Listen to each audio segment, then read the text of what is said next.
नमस्कार दोस्तों, स्वागत है आपका हमारे YouTube चैनल हिंदू दिव्य दर्शन में। आज हम इस वीडियो में आपको बताएंगे बच्छ बारस के व्रत की संपूर्ण कथा। तो दोस्तों, अगर आपको बच्छ बारस के व्रत की उद्यापन की जानकारी और पूजा विधि के बारे में जानना है तो आप हमारी वीडियो में दी गई लिंक के द्वारा जान सकते हैं। तो आइए दोस्तों, जानते हैं बच्छ बारस के व्रत की संपूर्ण कथा। बच्छ बारस की कहानी। एक बार एक गांव में एक भीषण अकाल पड़ा। वहां के साहूकार ने गांव में एक बड़ा तालाब बनवाया, परंतु उसमें पानी नहीं आया। साहूकार ने पंडितों से उपाय पूछा। पंडितों ने बताया कि तुम्हारे 2 पोते हैं, उनमें से एक की बलि देनी होगी तो पानी आ सकता है। साहूकार ने सोचा कुछ भी हो जाए, गांव की भलाई के लिए सब कुछ करना चाहिए। कुछ सोचकर साहूकार ने बहाना करके बहू को उसके पीहर भेज दिया। उसके साथ एक पोते को भी भेज दिया जिसका नाम हंसराज था। एक पोते को अपने पास रख लिया जिसका नाम बच्छराज था। कड़े मन से गांव की भलाई के लिए बच्छराज की बलि दे दी गई। तालाब में पानी भी आ गया। साहूकार ने तालाब पर एक बड़े यज्ञ का आयोजन किया, लेकिन झिझक के कारण बहू को बुलावा नहीं भेजा। बहू के भाई ने कहा, तेरे यहाँ इतना बड़ा उत्सव है, तुझे क्यों नहीं बुलाया? मुझे तो बुलाया है, मैं जा रहा हूँ। बहू बोली, बहुत से काम होते हैं इसलिए भूल गए होंगे। अपने घर जाने में कैसी शर्म, चलो मैं भी चलती हूँ। घर पहुंची तो सास ससुर डरने लगे कि बहू को क्या जवाब देंगे। फिर भी सास बोली, बहू चलो बच्छ बारस की पूजा कर तालाब पर चले। दोनों ने जाकर पूजा की। वहाँ सास ने कहा, बहू तालाब की किनार को खंडित कर दो। बहू बोली, मेरे तो हंसराज और बच्छराज है, फिर मुझसे किनार खंडित करने के लिए क्यों कह रहे हो? सास बोली, जैसे मैंने कहा है वैसे ही करो। बहू ने सास की बात मानते हुए किनार खंडित की और बोली, आओ मेरे हंसराज बच्छराज, लड्डू उठाओ। सास मन ही मन भगवान से प्रार्थना करने लगी, हे बच्छ बारस माता, मेरी लाज रखना।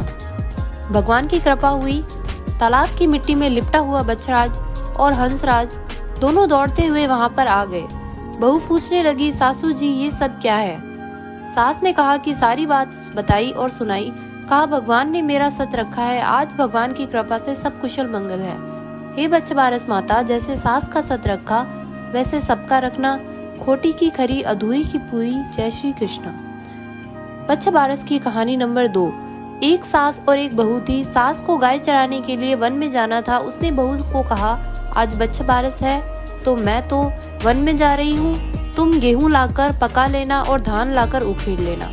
बहू काम में व्यस्त थी, उसने ध्यान से सुना नहीं। उसे लगा सास ने कहा, गेहूंला और धानुला को पका लेना। गेहूंला और धानुला उनके यहाँ गाय के 2 बछड़ों के नाम थे। बहू को सही तो नहीं लग रहा था, पर उसे लगा कि सासू माँ का कहा नहीं किया तो वो गुस्सा होगी, इसलिए उसने बछड़ों को काट कर पकने के लिए चढ़ा दिया।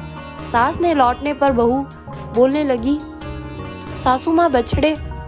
सास ने उसकी बात काट कर कहा, बछड़ों को छोड़ो, पहले गाय की पूजा कर लेते हैं, फिर बछड़े की पूजा करेंगे। आज बच्छ बारस का दिन है। अब तो बहू को अपनी गलती समझ आ गई। वह बहुत घबरा गई। मन ही मन भगवान से प्रार्थना करने लगी, हे भगवान मेरी लाज रखना, मुझसे गलती हो गई, मुझे क्षमा करना।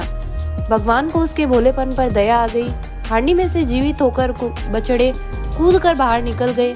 सास ने इसके बारे में पूछा तो बहू ने सारी घटना सुना दी और कहा, भगवान ने मेरा सत रखा है, जो बछड़ों को फिर से जीवित कर दिया। हे बच्छ बारस माता, जैसे बहू की लाज रखी वैसी सबकी रखना। खरी की खोटी, अधूरी की पूरी, जय श्री कृष्ण। गणेश जी की कहानी। एक बुढ़िया माई रोज मिट्टी के गणेश जी की पूजा करती थी। बेचारी बुढ़िया के मनाए गणेश जी रोज गल जाते थे। उसके घर के सामने एक सेठ जी का मकान बन रहा था। बुढ़िया माई सेठ जी के मकान पर जाकर मकान बनाने वाले कारीगर से बोली, भाई मेरी मिट्टी के बनाए गणेश जी रोज गल जाते हैं, आप मेरी पूजा के लिए पत्थर से एक गणेश जी बना दो, आपकी बड़ी कृपा होगी। मकान बनाने वाला कारीगर बोला, माई जितनी देर में तुम्हारे लिए गणेश जी बनाएंगे उतनी देर में तो सेठ जी की दीवार पूरी कर देंगे।